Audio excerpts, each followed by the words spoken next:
दोस्तों, कैसे हैं आप सब लोग। एक बार फिर से वेलकम है आपका मेरे YouTube channel study with Yogesh में। तो हम लोग आज गोरखा का अंतिम पार्ट देखेंगे और इसमें मोस्ट ऑफ द जो क्वेश्चंस मतलब आपके फैक्ट जो होंगे, तथ्य जो होंगे, उनको मैं आपको बताऊंगा। इसमें बहुत ज़्यादा कॉन्सेप्ट नहीं होगा, ठीक है। आपको तथ्य अगर आपके कोई एग्जाम में, क्योंकि कोई भरोसा नहीं है कि क्या पूछ दे, हम उन तथ्यों को देखेंगे, ठीक है। दूसरी बात, कल मैं आप लोगों के कमेंट पढ़ रहा था, मुझे भी अच्छा लगा। आप कल बहुत से लोगों ने उस पर कमेंट किया था। आपको रेगुलर लाइक और कमेंट करना है। अगर आपको पसंद आता है तो आपको लाइक करना ही करना है और कमेंट भी करना ही करने हैं, ठीक है। तो आज का सेशन हम देखते हैं। इसके बाद जो उत्तराखंड का सेशन होगा, उसके बाद जो अगली क्लासेज आएंगी वो एनसीईआरटी ज्योग्राफी भी होंगी, ठीक है। 3 या 4 क्लासेज उसकी आएंगी, फिर एक आध क्लास हिंदी की आएगी, फिर हम उत्तराखंड को कंटिन्यू करेंगे। और वो कंटिन्यू जो रहेगा वो 5-6 क्लासों का रहेगा, ब्रिटिश गढ़वाल वाला, यानी ब्रिटिश कुमाऊं, ब्रिटिश गढ़वाल, ठीक।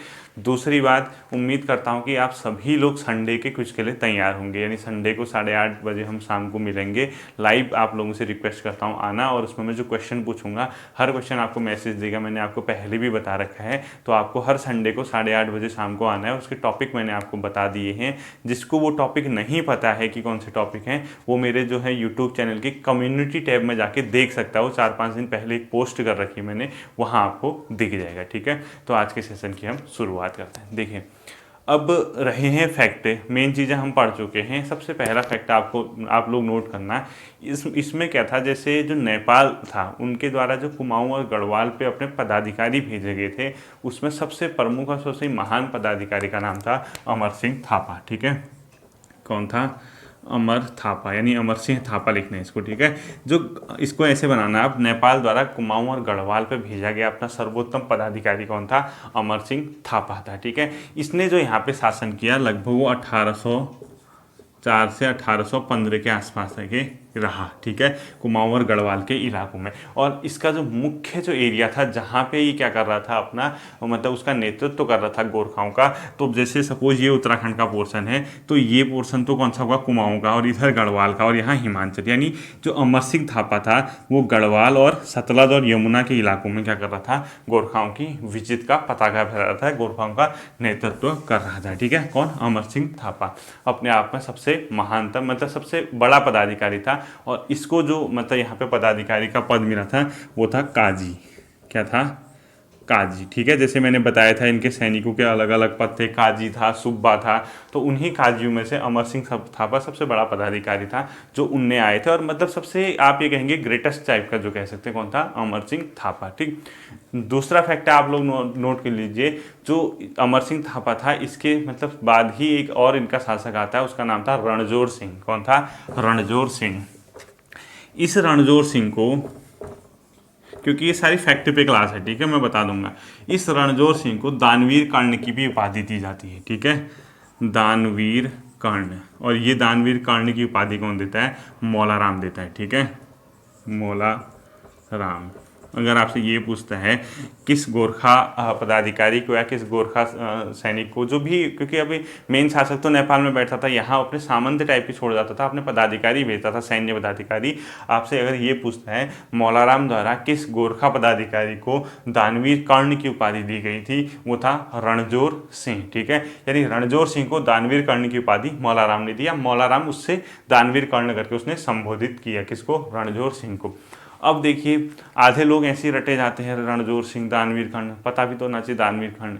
ये एक प्रकार की उपमा है। उपमा का मतलब, जैसे आपने महाभारत देखी होगी, महाभारत सुना होगा, उसमें जो कर्ण था, कुंती का जो पुत्र था कर्ण, जो सूर्य और कुंती के मतलब पुत्र के रूप में जाना जाता था, तो वो कर्ण क्या था? बहुत ज़्यादा दानवीर था। यानी उससे आप कुछ भी दान में मांगो, वो अपने मतलब उससे अगर कोई उसके प्राण भी मांगे तो कभी मना नहीं करता था दान देने के लिए, ठीक है। इतना बड़ा दानदाता था। तो उससे क्या कर रखी है? उपमा ले रखी है, यानी उससे क्या कर रखा है? उससे तुलना कर रखी है, ठीक है। एक दानवीर कर्ण की उपाधि किसको दी? रणजोर सिंह को। तो ये जो शासक था अपने आप में थोड़ा बहुत क्या था, और गोरखा शासकों से विनम्र था, यानी उतना ज़्यादा हार्ड लाइनर नहीं था, उतना कठोर शासन इसका नहीं था। किसका?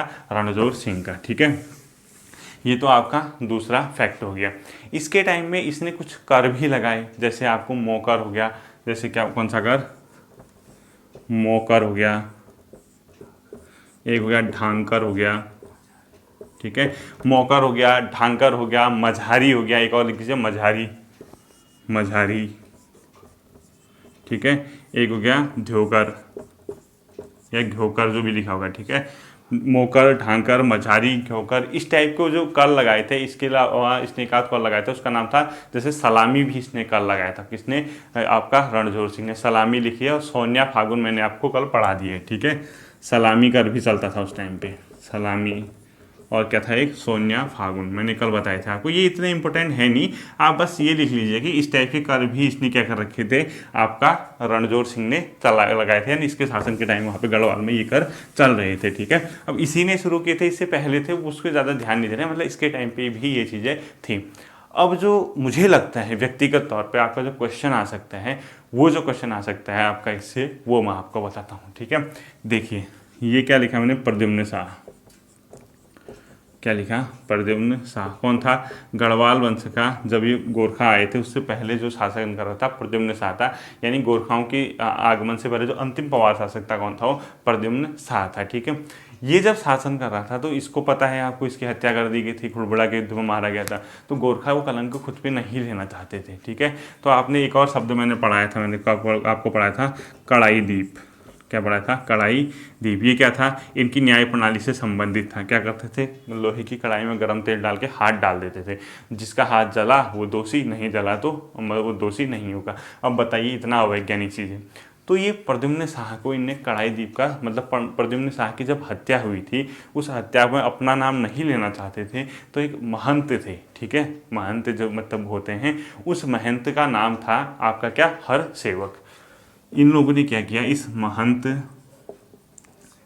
हर सेवक, इस महंत हर सेवक पे क्या लगा दिया? आरोप लगा दिया कि आपने क्या कर रखा है? प्रद्युम्न शाह की हत्या कर रखी है। किसको?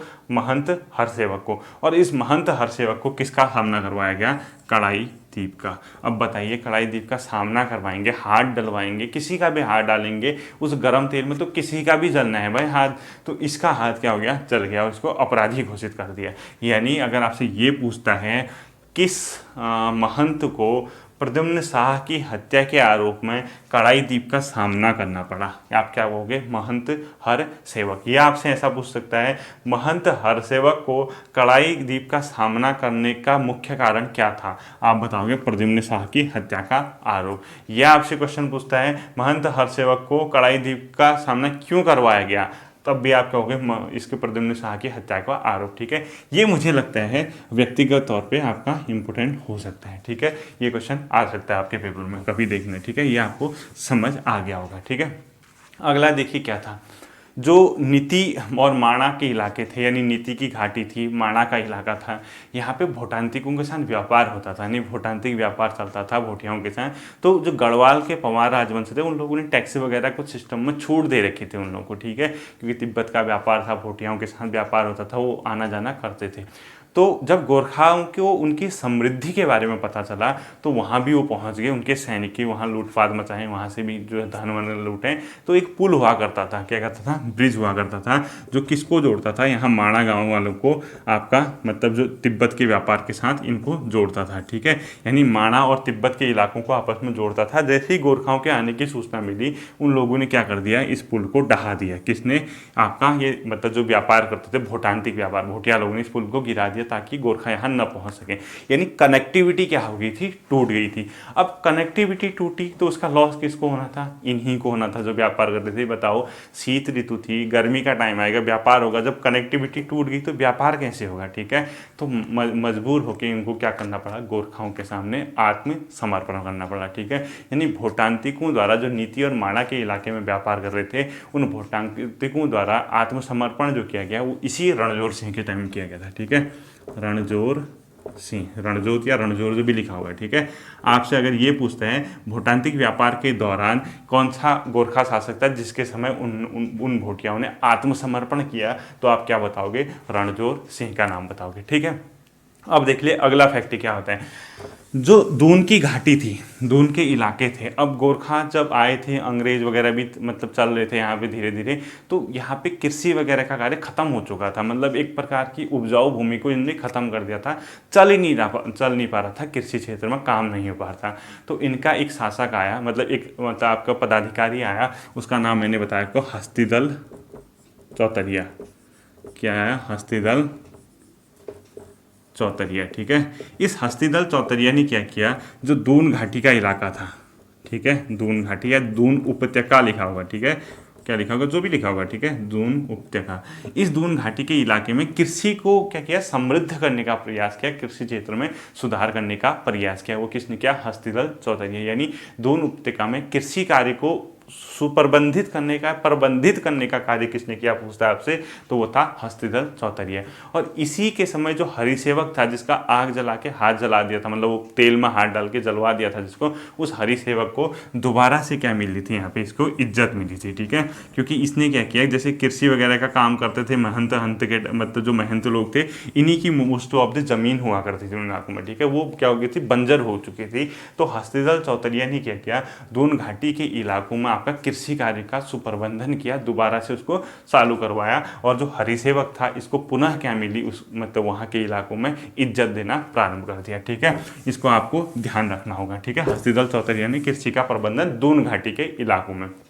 दूसरा, एक जो क्वेश्चन मुझे व्यक्तिगत तौर पे फिर इंपॉर्टेंट लगता है, वो ध्यान रखना। देखो, जो दून घाटी थी, इस क्वेश्चन को ध्यान रखना। ठीक है, मैंने आपसे पहले क्या कहा था, इन इलाकों में सिख वगैरह हमेशा से लूटपाट मचाते थे। आपको पता होगा, रोहिला थे, सिख थे, ये लोग यहाँ क्या करते थे, गुज्जर वगैरह लूटपाट मचाते थे, बहुत ज़्यादा क्या करते थे, यहाँ पे परेशान करते थे लोगों को। तो एक बार की घटना है कि सिखों ने इन दून घाटी में आके, इस दून के इलाके में आके यहाँ लूटपाट मचाया, गाँव को लूटा, और लूट के क्या कर दिया, भागने लगे। जब वो भागने लगे तो गोरखा सैनिकों ने क्या कर दिया, उनका पीछा कर दिया, गोरखा सैनिक। ठीक है, यानी गोरखा सैनिक जब उनके पीछे पड़े, उन सिखों के पीछे पड़े, तो क्या कर दिया, जब उनको पकड़ा, उनको घेर के आग लगा दी उन सिखों पे, जितना था उनके बच्चे, परिवार या जो भी थे, मतलब उनकी बीवियां जो भी थे, सब लोगों को घेर के क्या कर दिया, आग लगा दिया, और उन सिखों का क्या कर दिया, उसने अंत कर दिया। और ये घटना भी किसके टाइम की है, हस्तिदल चौतरिया। हस्तिदल चौतरिया, अभी बताता हूँ इसका क्या फैक्ट पूछ सकता है। ठीक है, हस्तिदल चौतरिया। अब देखो, इतिहास में इस घटना की बहुत ज़्यादा निंदा की जाती है। ठीक है, लेकिन इससे एक फ़ायदा ये हुआ कि जो दून घाटी का इलाका था, वहाँ पे सिखों की लूट का क्या हो गया, अंत हो गया। ठीक है, अब यहाँ पे जो है सिखों की लूट नहीं कर सकते। तो आपसे ये क्वेश्चन पूछते हैं, दून घाटी में सिख लुटेरों का अंत किसके समय हुआ, यानी किस गोरखा के समय है। गोरखा जो यहाँ पे पदाधिकारी था, वो था हस्तिदल चौतरिया। ठीक है, यानी हस्तिदल चौतरिया के समय दून घाटी में जो सिखों का लूट था वो समाप्त हो गया था, और उसके पीछे की घटना ये थी। ठीक, अब जब इतने फैक्ट हो गए तो एक और फैक्ट मैं आपको बताता हूँ। जैसे गोरखा लोग क्या करते थे, दास प्रथा थी, यानी जो टैक्स नहीं दे पाता था, या जो औरतें थी, यानी जो बच्चे 2-3 साल से 40-50 साल तक का, उनके अलग अलग रेट हुआ करते थे, उनको बेच देते थे। ठीक है, बहुत क्रूर शासन, बहुत घटिया शासन जो था उत्तराखंड के इतिहास में गोरखों का था। ठीक है, इनने इतने ज़्यादा अत्याचार किए कि दास प्रथा भी थी। यहाँ पे क्या करते थे, व्यापार करते थे, और जो व्यापार का केंद्र था वो हरिद्वार में, याद रखना इसको। ठीक है, ये भी कभी पूछ सकता है आपके, हरिद्वार में जो हर की पौड़ी है, कहाँ है, हर की पौड़ी। इस हर की पौड़ी के पास एक जगह पड़ती है, उस हर की पौड़ी के पास जो जगह पड़ती है उसका नाम क्या है, भीम गौड़ा। ठीक है, क्या क्या जगह है, भीम गौड़ा, इसको लिख लेना। ठीक है, इस भीमगौड़ा के पास इनकी एक चौकी थी, जिसको गोरखा चौकी बोलते हैं, मतलब एक चौकी टाइप की थी, जहाँ पे से क्या करते थे, दास का व्यापार करते थे। ठीक है, अगर आपसे ये क्वेश्चन पूछते हैं, गोरखों के समय दास व्यापार का प्रमुख केंद्र क्या था, तो हरिद्वार में हर की पौड़ी के पास भीमगौड़ा था। ठीक है, जो भी ऑप्शन आएगा, इस मतलब इस जगह पे ये क्या करते थे, व्यापार करते थे, दासियों का या दासों को बेचने का काम करते थे। ठीक है, ये तो इतना आपको याद रखना। अब देखिए, इसी दौरान जब गोरखा यहाँ पे शासन कर रहे थे, अंग्रेज अधिकारी था, उसका नाम था रेपर। क्या था, अंग्रेज अधिकारी का नाम रेपर। ठीक है, इस अंग्रेज अधिकारी रेपर को यहाँ भेजा गया, कुमाऊं गढ़वाल के इलाकों में भेजा गया, तो गोरखाओं से बात करने के लिए भेजा गया था। वो जो रेपर आया था वो किसके समय आया था, हस्तिदल चौतरिया के ही समय आया था। ठीक है, इसको ऐसे लिखना, अंग्रेज अधिकारी रेपर का आगमन किस गोरखा मतलब शासक के टाइम, या यहाँ पे जो गोरखा अधिकारी था, पदाधिकारी था, वो कौन था, हस्तिदल चौतरिया।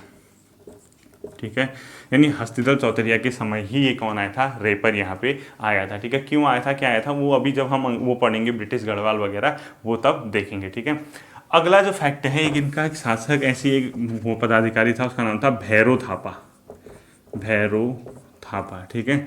ये जो था बहुत ज़्यादा क्रूर शासक था, बहुत घटिया शासक था इनका, बहुत अत्याचारी, सब सर्वाधिक अत्याचारों में करने वालों में से एक था ये भैरव थापा, ठीक है। बहुत अत्याचार इसके समय पे यहाँ पे होता है, ठीक है। अब जो मतलब भैरव थापा के बारे में फैक्ट है, इसके समय में क्या क्या जो इसने क्रूर शासन चलाया, तो जो मौलाराम था, या मेरे ख्याल से या भोला, आप देखो अजय रावत जी की किताब में एक जगह भोलाराम लिखा है, भोला राम, ठीक है। और इस भोला राम का नाम अगर आप लोगों ने सुना होगा तो मुझे कमेंट करके बताना। मुझे लगता है भोला राम ही शायद मौलाराम के लिए बोल रहे हो, अब मैं कंफर्म हूँ नहीं, आप यहाँ पे भोलाराम के ब्रैकेट में मौलाराम भी लिख देना, ठीक है। जो भी अगर आप पे पेपर में ऑप्शन आता है उसके हिसाब से आप तय कर लेना। तो इस भैरव थापा ने जो यहाँ पे अत्याचार किया, तो इस भोलाराम ने या मौलाराम जो भी था उसने नेपाल दरबार में इसकी क्या कर दी, शिकायत कर दी। किसने, ये मौलाराम ने भैरव थापा की, कि यहाँ पे इतना ज़्यादा क्रूर शासन, इतना ज़्यादा इसने क्या कर रखा, अत्याचार मचा रखा है, ठीक है। तो जैसे ही इसने भैरव थापा की नेपाल में शिकायत की, तो आपसे पूछ सकता है कि मौलाराम या भोलाराम किस द्वारा नेपाल दरबार में किसके अत्याचारों की शिकायत की गई, तो वो क्या था, भैरव थापा, ठीक है। अब इसको मौलाराम या भोलाराम में से एक है, अजय रावत जी की किताब में आप पढ़ेंगे तो उसको भोलाराम दे रहे हैं, ठीक है। अब आप लोग कंफर्म कर लेना, साथ में ब्रैकेट में आप मौलाराम भी लिख लेना, ठीक है। जो भी होगा आप उसको देख लेंगे, ठीक। अब इसके समय में देखो इन लोगों ने क्या की थी, एक पुस्तक लिखी थी बहुत फेमस, उसका नाम था रण बहादुर चंद्रिका, रण बहादुर चंद्रिका, ठीक है। इसी ने लिखी थी, या भोलाराम या मौलाराम जो भी है, ठीक है। इस रण बहादुर चंद्रिका में ये जो लिखी गई थी वो हस्तिदल चौतरिया के शासनकाल में लिखी गई थी। किसके शासनकाल में, चौतरिया के, जो भी बता रहा हूँ, ठीक है, हस्तिदल चौतरिया। अब ये चौतरिया के शासनकाल में जब लिखी गई थी तो नेपाल दरबार में इसकी तारीफ की गई थी कि मौलाराम या भोलाराम ने इस चीज़ को लिखा है, तो इसको सम्मानित किया गया था। लेकिन बाद में जब इस मौलाराम या भोलाराम ने भैरव थापा की नेपाल दरबार में शिकायत की, तो इसको जो मतलब उन्हें इनाम के स्वरूप दिया था उसको वापस लेने का काम भी किया, यानी इसकी जो इज्जत की गई थी वो क्या होने लगी, वापस होने लगी, ठीक है। इसको आप देख लेना, इसको ज़्यादा वो मत है, आप ये रण बहादुर चंद्रिका किसने लिखी और किसने मतलब वहाँ पे किसकी शिकायत की, भैरव थापा, ये ज़्यादा इंपॉर्टेंट क्वेश्चन है, ठीक है। अब देखिए जब ये यहाँ शासन कर रहे थे, British east India company Bharat में शासन करती थी, तो उसी दौरान एक चीज़ होती है, जो कंपनी होती है उसको क्या करना था, भांग का भी व्यापार हो रहा था उस टाइम। भांग का हो गया, या आप देखते होंगे जो लीसा निकलता है, ठीक है। तो भांग और लीसे का व्यापार भी किसके टाइम हुआ था, इसी आपका भैरव थापा के समय हुआ था। यानी जो मैं आपको बता रहा हूँ भैरव थापा, इसी के समय क्या हुआ था, भांग और लीसे का व्यापार, ठीक है, कंपनी के साथ भांग प्लस लीसा व्यापार, ये किसके समय हुआ था, इसी भैरव थापा के समय, ठीक है। इस फैक्ट को भी आप नोट करना, यानी कंपनी के मतलब भैरव थापा के टाइम ही कंपनी द्वारा ये आपका भांग और लीसे का यहाँ पे क्या शुरू हुआ था, व्यापार हुआ था, ठीक है। अब देखो ये सैनिक खर्च को कंप्लीट करने के लिए क्या करते थे, अलग अलग टाइप के टैक्स वगैरह लूटते थे, जो भी इनको हाथ पड़े उससे टैक्स वगैरह लेने का काम करते थे, उसको बोला जाता था बाली। क्या बोला जाता था, बाली।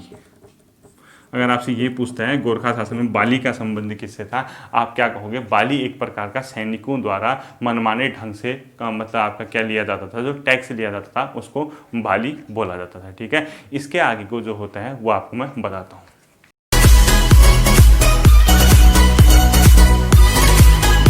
एक और फैक्ट है, जैसे भू व्यवस्था में धीरे धीरे इनको लगा कि कृषि क्षेत्र में भी हमें सुधार करना चाहिए, किया नहीं बहुत ज़्यादा, ठीक है। तो गढ़वाल में एक इनका मतलब पदाधिकारी आया, उसका नाम था काजी बहादुर भंडारी, ठीक है। क्या आया था, काजी बहादुर भंडारी।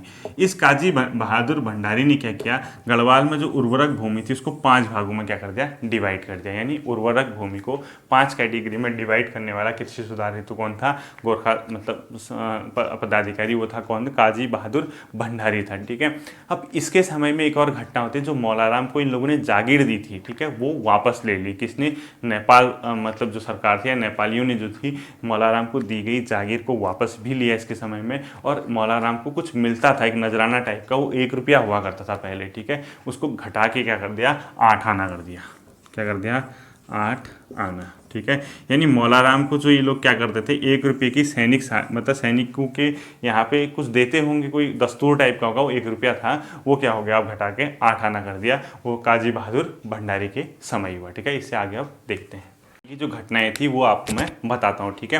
देखो, गोरखा राज्य अपना विस्तार कर ही रहे थे, तो जो पश्चिम का इलाका था, यानी गढ़वाल और जो सतलज, जो हिमाचल के आसपास का इलाका था, वहाँ इनका नेतृत्व मैंने आपको बताया कौन कर रहा था, अमर सिंह थापा, ठीक है। इसको भी ध्यान रखना। यानी अब इसमें टोटल में आप इसको ऐसे लिखना, देखो जैसे ये क्या कर रहे थे, अलग अलग भागों में कर रहे थे, तो इनके अलग अलग पदाधिकारी, सूबा, काजी वगैरह इन्हें रखे थे, ठीक है। वो मैं आपको बताता हूँ। देखो, मेन शासक तो कौन कहाँ बैठता था, नेपाल में बैठता था, ठीक है। तो इसने अलग अलग जगह भेजे थे। जो डोटी का इलाका था, ठीक है, डोटी, तो ये यहाँ पे जो शासन कर रहा था वो कौन कर रहा था, चौतरिया, ठीक है, चौतरिया या चौतरिया जो भी था। इसको हमने ध्यान नहीं देना है, आपको यहाँ देखना है। कुमाऊं का जो इलाका था वो ध्यान रखना है, यहाँ पे मोस्ट ऑफ द टाइम बमशाह ने शासन किया। किसने किया था, बमशाह, ठीक है। यानी कुमाऊं के इलाके में जो गोरखाओं का अधिकतम समय तक नेतृत्व किया वो था बमशाह। जो गढ़वाल और सतलज का इलाका था, कौन सा, गढ़वाल और जो हिमाचल से लगा सतलज नदी के इलाके हैं, वहां पे जो शासन कर रहा था वो यही था, अमर सिंह थापा और इसका पुत्र रणजोर सिंह, ठीक है। जो रणजोर सिंह मैंने बताया, यानी यहाँ आप लीजिए अमर सिंह थापा और रणजोर सिंह, कुमाऊं में बमशाह और डोटी के इलाके में चौतरिया, ठीक। डोटी वोटी छोड़ दिए, कुमाऊं गढ़वाल का मेन आपका ध्यान रखना है, ठीक है। ये सब चीज़ें जब हो जाती हैं तो एक बहुत फेमस फैक्ट जो मैंने आपको कल भी बताया था, आपसे ऐसे क्वेश्चन पूछेगा, गढ़वाल का जो शासन तंत्र है वो अंग्रेजों के हाथ में किस घटना के बाद आया। फिर कह रहा हूं, गढ़वाल का शासन तंत्र अंग्रेजों के हाथ में किस घटना के बाद आया, वो आया था खलंगा विजय, ठीक है। खलंगा या कलंगा जो भी बताया था आपको मैंने, खलंगा या कलंगा, ठीक है, कलंगा।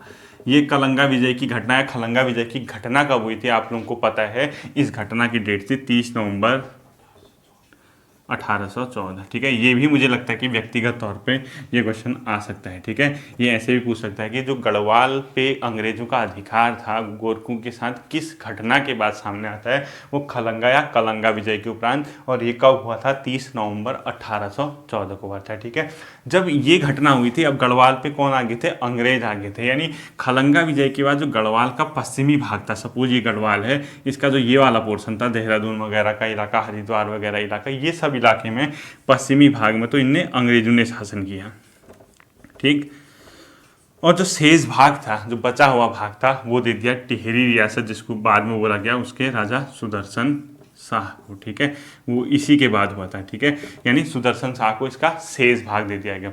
अब जब सुदर्शन शाह शासन कर रहा था, जो 4 मार्च 1820 मैं आपको बताऊंगा, इन लोगों के बीच एक संधि होती है, उसके तहत टिहरी पे भी किसका हक दे दिया जाता है, सुदर्शन शाह का। कब हुआ था वो संधि, 4 मार्च, ठीक है, 1820 को। इस 4 मार्च 1820 की संधि के बाद जो चीज़ें हुई थी वो क्या हुआ था, सुदर्शन शाह का हक टिहरी पे भी इसकी क्या कर दिया था, सुदर्शन शाह का मतलब आपकी उसका हक होगा, यानी सुदर्शन शाह का नेतृत्व वहाँ पे होगा, टिहरी पे भी सुदर्शन शाह बैठेगा। ये कब कौन सी संधि के बाद हुई थी, 4 मार्च 1820। जब आएगा मेन टॉपिक में तब देखेंगे, ठीक है।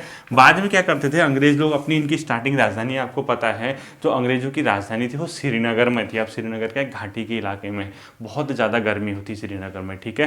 तो श्रीनगर में इनकी राजधानी थी, इन लोगों ने उसको शिफ्ट करके पौड़ी में कर दिया, क्योंकि वहाँ की जलवायु इनके अनुकूल थी। आप कहोगे जलवायु कैसे अनुकूल थी, आप जब यूरोप को देखोगे वो ठंडा इलाका है। यूरोप क्या है, आप देखोगे ग्लोब जैसे ये होता है मैप, यहाँ कहीं ये भूमध्य रेखा, ये 23.5 डिग्री कर्क मकर, तो यहाँ कहीं यूरोप का इलाका है। यानी जितना आप भूमध्य रेखा से दूर जाओगे वहाँ की जलवायु उतनी क्या होगी, शीत होगी या ठंडी होगी। तो ये ठंडे इलाकों में रहने की आदत है। अब श्रीनगर तो गर्म इलाका था। तो 1840 की घटना होती है, अंग्रेजों ने अपनी राजधानी श्रीनगर से क्या कर दी।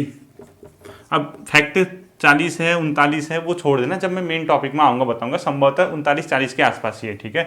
राजधानी श्रीनगर से कहाँ कर दी, पौड़ी कर दी। किसने, अंग्रेजों ने, स्वयं की राजधानी, ठीक है। श्रीनगर से वो कहाँ चले गए, पौड़ी पे अपनी राजधानी, ठीक। अब देखिए ये सब चीज़ें तो गढ़वाल की कहानी थी। अब जो है कुमाऊं के बारे में 1-2 फैक्ट मैं आपको बताता हूँ। कुमाऊं में एक पहला जो बंदोबस्त करा रखा था, वो बंदोबस्त जो गोरखा शासक था, मतलब किसने कुमाऊं में, किस गोरखा शासक ने कुमाऊं में अपनी तरफ से पहला जो बंदोबस्त था वो किया था, राजा जोगमल्ल, ठीक है। क्या लिखोगे, कुमाऊं का पहला बंदोबस्त, ठीक है। ये कुमाऊं का पहला बंदोबस्त किया किसने किया था, अगर आपसे ये पूछता है, उसका नाम था सुब्बा जोगामल्ल, ठीक है। किसने किया था, सुब्बा जोगामल्ल। और ये घटना है लगभग 1791 92 के आसपास की, ठीक है। इसने एक प्रकार का बंदोबस्त किया था। बंदोबस्त क्या होगा, मालगुजारी से संबंधित ही होगा, मतलब अपने आप में वही टैक्स वगैरह लेने से संबंधित ही होते हैं बंदोबस्त, ठीक है। तो सुब्बा जोगामल ने लगभग 1791-92 के आसपास किया। और इसमें क्या होता था, जैसे जो 20 नाली जमीन के आसपास होती थी उससे 1 रुपया ही टैक्स ले लेता था, ठीक है। तो किसने किया था, सुब्बा जोगामल ने। और इसने क्या किया, प्रत्येक वयस्क से यानी प्रत्येक युवा वर्ग या उससे बड़ा जो होगा उससे एक प्रकार का टैक्स लिया, उसको बोला गया मांगा कर, मांगा, ठीक है। ये किससे लिया जाता था, प्रत्येक वयस्क आदमी से ये मांगा कर लेना शुरू कर दिया था, यानी प्रत्येक बालिग जो होगा उससे मांगा कर इसने क्या किया था, सुब्बा जोगामल ने उस टाइम पे लेना शुरू कर दिया था, ठीक है। बाकी एक आध चीज़ें और हैं, जैसे घुरही पिछही था, एक क्या था, घुरही पिछही। ये ज़्यादा मतलब बहुत ज़्यादा इंपॉर्टेंट तो नहीं है, ठीक है। ये जो घुरही पिछही था, ये भी जो मवासी वगैरह होते थे उनसे ये 2 रुपये के हिसाब से ले लेते थे। इसके अलावा अपने दफ्तरों के कामकाज को चलाने के लिए भी इनने कुछ क्या लिया, आपका वहाँ पे टैक्स लिया, उसको बोला था सुबांग कर। क्या बोला जाता था, सुबांग कर, ठीक है, सुबांग कर, ठीक है। ये सुबांग कर लिया जाता था अपने दफ्तर वगैरह को चलाने के लिए गोरखाओं द्वारा। और जो घुरही पिछही था, प्रत्येक मवास से 2 रुपये के हिसाब से कुछ ले लेते थे, ठीक है। अब ये ज़्यादा इंपॉर्टेंट नहीं है। एक फैक्ट जो मुझे अब लग रहा है इंपॉर्टेंट है, लास्ट जो होगा इस गोरखा का, और यहीं पे गोरखा खत्म हो जाएगा, वो मैं आपको बताता हूँ। एक घटना थी, उसको बोला जाता है नरसाही का मंगल, ठीक है। क्या बोला जाता है उस घटना को, नरसाही का मंगल, ठीक है, ऐसे ही लिख लेना। और ये घटना किसके टाइम की थी, इनका जो पद था, पद अलग अलग होते हैं ना, काजी सुब्बा, उसमें एक पद था सुब्बा नरसाह। इस सुब्बा नरसाह के समय एक घटना हुई थी, नरसाही का मंगल, और वो किसके टाइम हुई थी, सुब्बा नरसाह। इसने क्या कर दिया, एक अपने आप में नगरकोटी सैनिक होते हैं, अलग अलग टाइप के सैनिक थे जो नगरकोटी सैनिक थे। उन नगरकोटी सैनिकों पे इसको क्या लगा कि ये देशद्रोह कर सकते हैं, यानी इसको शंका उत्पन्न होगी, ठीक है। कौन थे वो, नगरकोटी सैनिक, ठीक है। इन नगरकोटी सैनिकों पे इसको देशद्रोह की शंका उत्पन्न हुई। और इनकी ये विशेषता थी कि बड़े बड़े बाल वगैरह रखते थे, कौन, नगरकोटी सैनिक। तो इसने ये कह दिया किसी भी रात इनका क्या हो सकता है, कत्लेआम हो सकता है, किसी भी रात इनको मौत के घाट उतारा जा सकता है। तो जब नगरकोटी सैनिकों को इस बात की खबर लगी तो उनने अपने जो हथियार थे, चाहे खुकरी हो, चाकू, उससे अपने बाल वगैरह काटने शुरू कर दिए, ठीक है, ताकि हमें पहचाना ना जा सके। तो बाकी जो बच गए थे उनका क्या कर दिया, नरसंहार कर दिया, उनको मार दिया। और वो रात थी मंगल की रात, ठीक है। एक रात ऐसी थी, मंगलवार था, उसकी रात इन नगरकोटी सैनिकों को मौत के घाट उतार दिया गया। और वो जघन्य अपराध करने वाला कौन था, सुब्बा नरसाह। और इसके द्वारा जो घटना हुई थी उसको बोलता है नरसाही का मंगल। और किन किन के प्रति थी, नगरकोटी सैनिकों के प्रति थी, ठीक है। किसके समय की है, सुब्बा नरसाह। बाकी जो मैंने आपको बता रखा था, कुसही कर वो ब्राह्मणों से लिया जाता था, मैंने बता रखा था। वो क्या था, 5 रुपये के आसपास एक ज्यूला, 5 रुपया ज्यूला, जैसे जमीन की अलग अलग यूनिट होती होगी वैसे ही 5 रुपया ज्यूला लेते थे, ठीक है।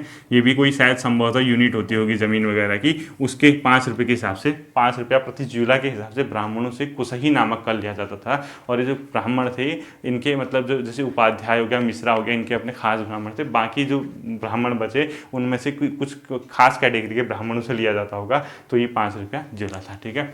इसी के साथ आपका गोरखा शासन क्या हो जाता है, समाप्त हो जाता है। आप ये पढ़ना, परीक्षावाणी में कुछ छूटा होगा देखने में तो उससे देखता हूँ नहीं, बाकी हिस्ट्री की आप कोई भी किताब जो आपके पास है उसको पढ़ लेना, आपका ये सेक्शन कंप्लीट होता है, ठीक है। फिर मिलते हैं अगले सेशन में, तब तक के लिए टेक केयर।